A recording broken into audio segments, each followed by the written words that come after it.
Saya Sinta Aulia Bifatni dengan NPM 241040181 dari kelas BKIB semester 5. Di sini saya menampilkan video pembelajaran dari mata kuliah BK Industri dan Organisasi dengan judul Organisasi dan Kelompok Kerja.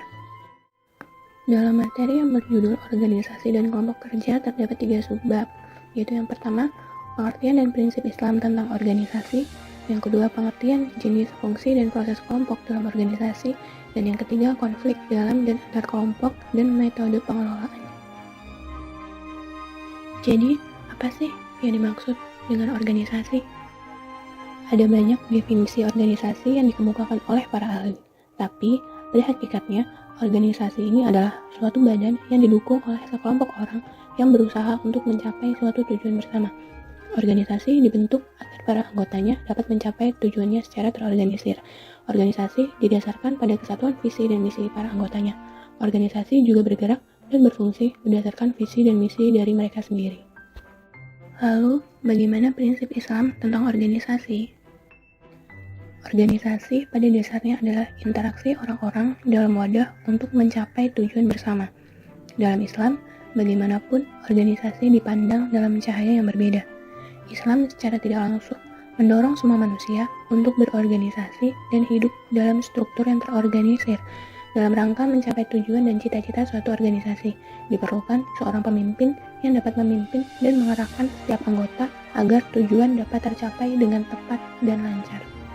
Apa sih yang dimaksud kelompok dalam suatu organisasi itu? Kelompok adalah kumpulan dari 2 orang atau lebih yang berinteraksi dan berbagi informasi. Interaksi ini memiliki tujuan yang ingin dicapai. Kelompok akan dapat bersosialisasi di mana anggotanya saling bergantung dan setidaknya memiliki potensi untuk berinteraksi satu sama lain. Kelompok dipertemukan oleh organisasi dengan tujuan untuk melakukan berbagai tugas atau tugas yang berkaitan dengan pencapaian dari suatu tujuan organisasi. Jenis kelompok dalam organisasi dikategorikan sebagai kelompok formal dan kelompok informal.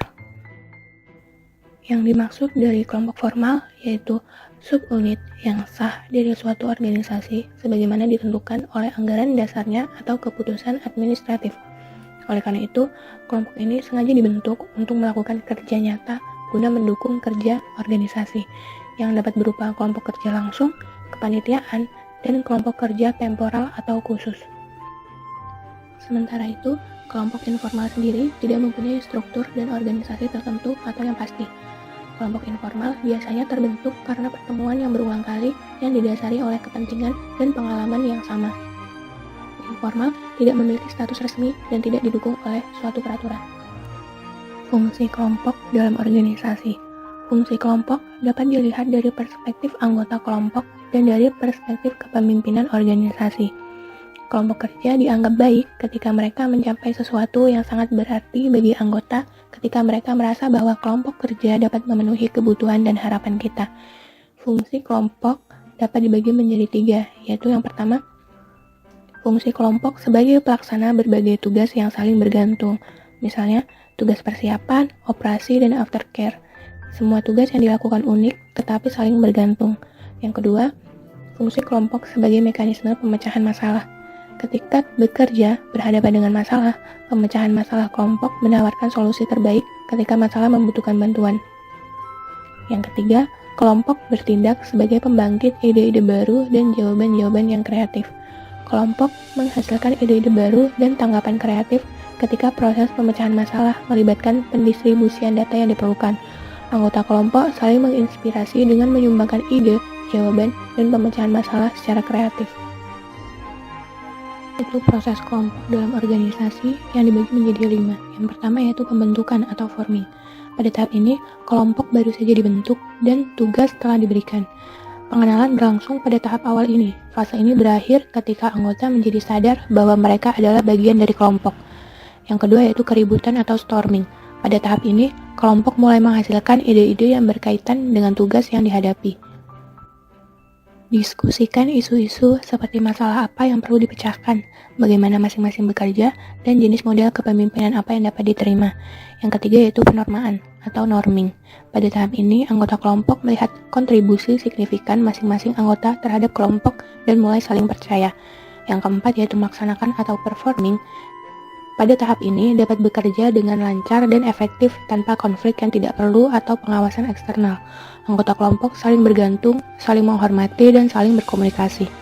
Yang kelima yaitu pengakhiran atau adjourning dan transforming. Ini adalah fase terakhir ketika proyek berakhir dan grup dibubarkan. Grup dapat kembali kapan saja jika ada perubahan, misalnya ketika ada peninjauan tujuan atau perubahan anggota kelompok. Ada dua jenis konflik antar kelompok, yaitu yang pertama ada objective versus subjective conflict, yang kedua ada explicit versus implicit conflict. Objective versus subjective conflict. Konflik objektif adalah konflik dengan tujuan atau maksud yang jelas, misalnya kekuasaan, kekayaan, wilayah, dan lain-lain. Faktor konflik objektif biasanya tidak bersifat psikologis, tetapi mengarah pada struktur sosial, ekonomi, politik, dan sejarah. Konflik subjektif berfokus pada faktor psikologis atau prasangka dan stereotip. Meskipun berbeda, konflik objektif dan subjektif dapat dihubungkan dengan konflik subjektif berlangsung lebih lama. Explicit versus implicit konflik. Konflik eksplisit atau terbuka adalah konflik legitimasi dan konflik institusional berdasarkan aturan atau norma. Contohnya seperti kompetisi antar grup atau kompetisi Piala Dunia sepak bola. Hal ini mengacu pada bagaimana seseorang berperilaku dan bagaimana mereka berperilaku terhadap kelompok lain, misalnya perilaku diskriminatif atau prasangka terhadap kelompok kita. Selanjutnya itu konflik implisit atau tersembunyi, adalah konflik yang berkaitan dengan perbedaan yang ada dalam kelompok karena tidak adanya institusi yang eksplisit. Apa sih cara untuk mengurangi konflik? Ada beberapa cara untuk mengurangi konflik, yaitu yang pertama komunikasi. Hal pertama yang harus dilakukan adalah menjalin kontak dengan kelompok yang berkonflik. Hal ini untuk membuka komunikasi antar kelompok yang tidak berhasil selama konflik. Pendekatan komunikasi adalah elemen kunci dalam memahami konflik dan menemukan resolusi konflik. Komunikasi juga dapat meruntuhkan prasangka yang muncul dalam konflik. Perundingan. Setelah komunikasi terjalin antar kelompok, negosiasi harus dilakukan untuk mencapai kesepakatan yang dapat mengurangi konflik. Ada beberapa kualitas yang harus dikembangkan oleh semua kelompok saat bernegosiasi.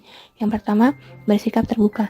Dengan sikap terbuka, setiap kelompok akan mengetahui dan memahami apa yang sebenarnya terjadi di masing-masing kelompok.